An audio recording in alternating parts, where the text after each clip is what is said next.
Shalom, Kahalo Yahweh Bashim Yahweh Bashim Kodash. Double honors to the elder apostles of GMS, including the elders that came before them that taught us this truth. And shalom and salutations to all the brothers out pushing the word of truth and in sincerity. The hopeful elect tabernacle of David. I'm the brother Yahshua. I'm back with a quick World War III update.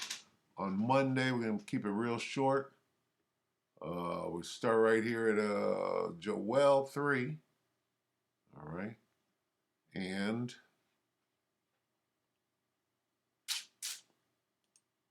9, proclaim ye this among the Gentiles, prepare war.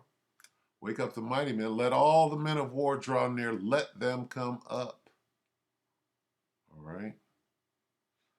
Jump down to 11, assemble yourselves and come, all ye heathen, and gather yourselves together round about. That's all I want on that.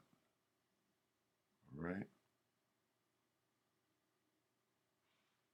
Okay, so with that, we all know what it is. We know what Vlad the Impaler is up to. I'm going to go to Military and Foreign Affairs Network. And let's see.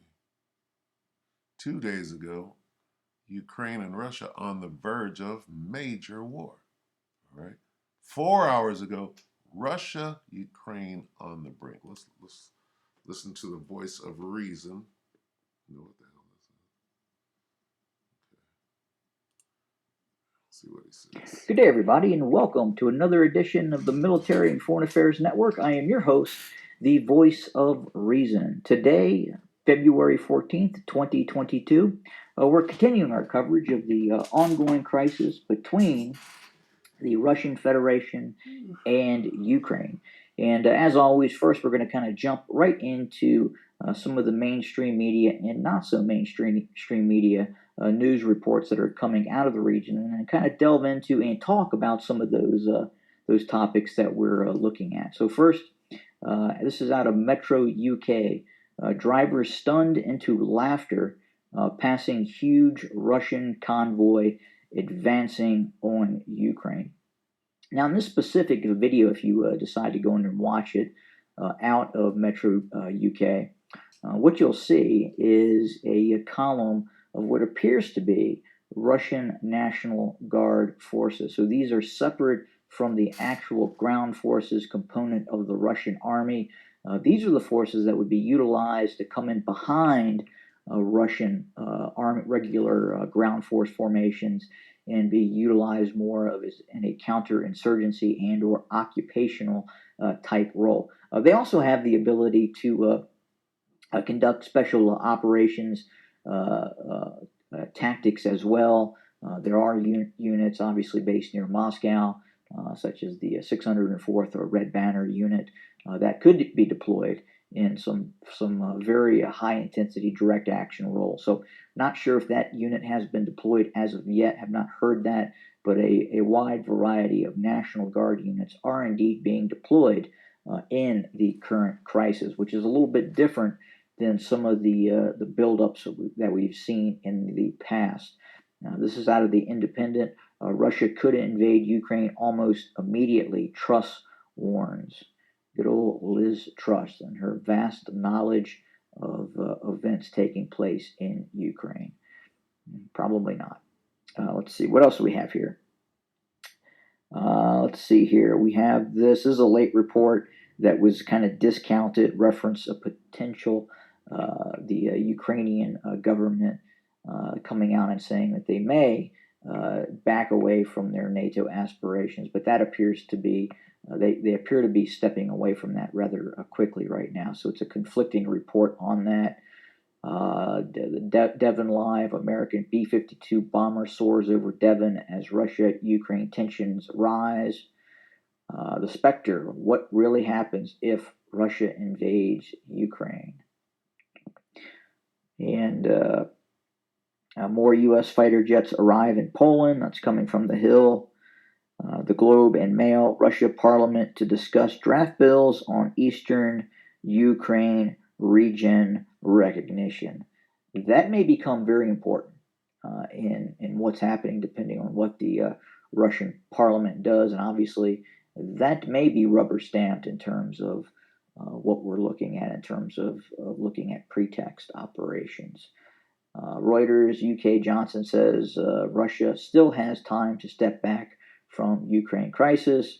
Reason Americans are tired of war. They don't want one in Ukraine.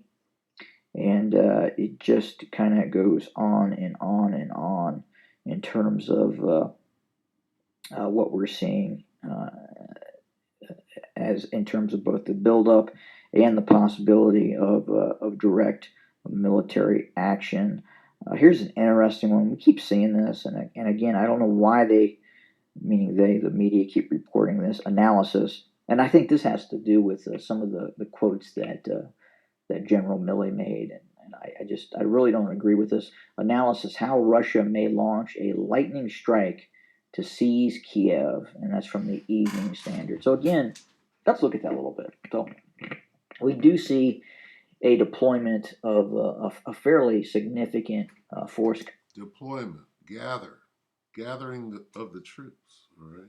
Construct in Belarus. I've gone over this a couple of different times, and if you want to, please feel free to go back into some of my previous videos, and as we look at what the Russians are deploying in, especially southern Belarus and other areas of Belarus as well, which could in fact at some point, I believe at least, be utilized against the Baltic states.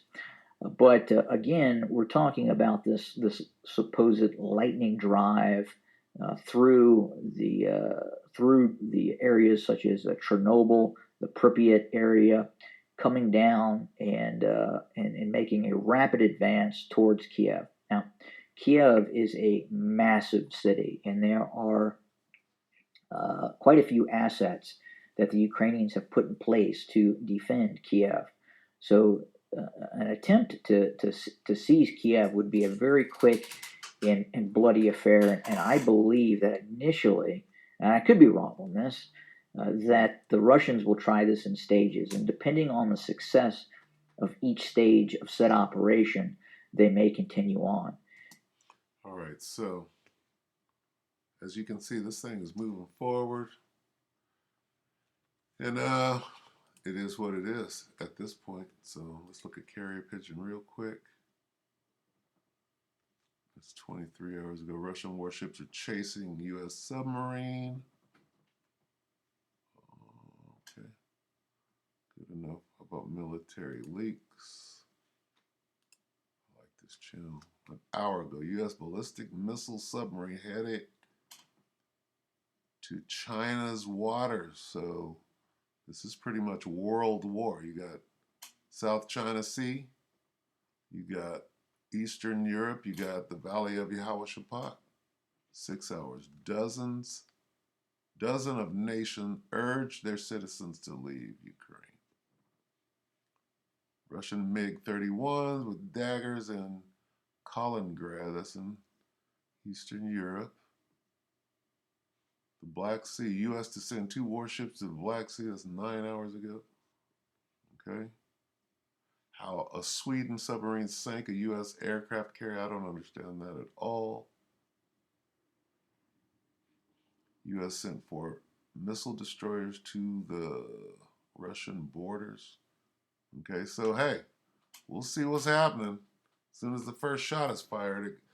I mean, and we know, here's what we know for sure, that things over here, before the end comes, some prophecies have to take place. So this is going to be drawn out. It's not going to happen all at once. They might start with small arms. They might, start shelling. They ain't going to start dropping bombs, on each other immediately. All right. Might be a little invasion, a little counterattack type stuff, but it ain't all going to boil over and jump off to nukes immediately. All right. I think Deep Journal is gone.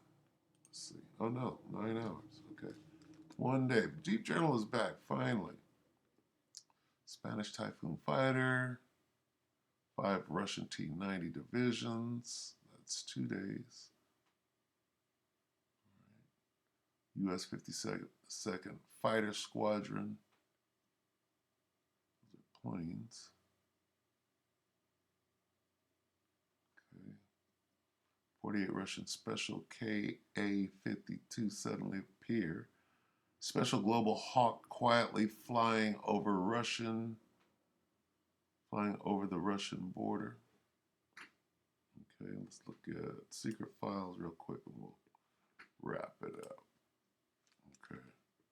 4 hours ago, ready for war. Disguised Russian tanks spotted on border with Ukraine. This is in the Middle East. Palestinian to launch the most deadly missile, Qassam missile to Israel. All right. U.S. and Chinese aircraft carrier. This a month ago. Big jump. That's a big jump. 3 weeks, 4 hours. Okay. All right. So Secret Files is back. I guess they've been gone for a while. So anyway, that's enough for today. As you can see, this thing is jumping off. Let's get Revelation on the way out. What is it? 11. Revelation 11 and 14.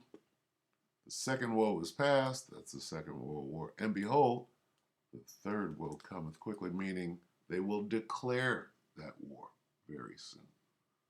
They haven't as of yet, but they will very quickly. All right, so with that, we hope that the elect were edified. And with that, we're going to say shalom.